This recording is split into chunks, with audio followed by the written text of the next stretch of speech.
پھر اس کے بعد یہاں ایک سوال ہے کہ ایک صاحب کا بزنس میں لاس ہو گیا ہے، وہ اب کس حال میں ہے معلوم نہیں، اب وہ ہمارے سے کچھ رقم قرض مانگ رہے ہیں،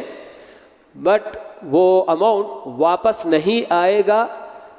یہ گویا ان کو یقین ہے کہ قرض جو مانگ رہے ہیں کہ اگر ہم ان کو قرض دیں گے تو ایسی صورت میں وہ واپس نہیں لوٹائیں گے، تو کیا ان کو زکوٰۃ کے پیسے دے سکتے ہیں؟ یہ سوال ہے۔ اگر وہ آدمی پہلے سے زکوٰۃ وغیرہ لینے والا نہیں رہا ہے، اب اگر اس کو بزنس میں لاس ہو گیا اور اس کی اپنے لاس ہو جانے کی وجہ سے آپ سے کچھ قرضہ مانگ رہا ہے،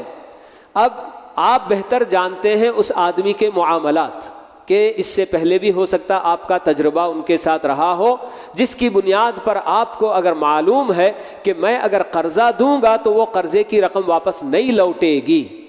تو اب آپ کو ان کا تعاون کرنا ہے یا نہ کرنا ہے وہ آپ کی اپنی ذمہ داری۔ باقی ان کو زکوٰۃ کی رقم آپ جب دیں گے تو پہلے ان کو بتانا ہوگا کہ یہ رقم زکوٰۃ کی ہے، آپ کو دینا میں چاہتا ہوں، آپ لے سکتے ہیں تو میں زکوٰۃ دے سکتا ہوں،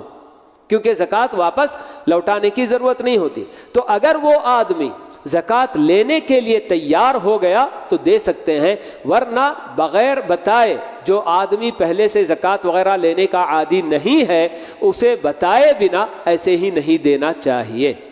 ہاں، جن کے بارے میں ہمیں معلوم ہے کہ ہاں صاحب یہ ایسے بالکل جو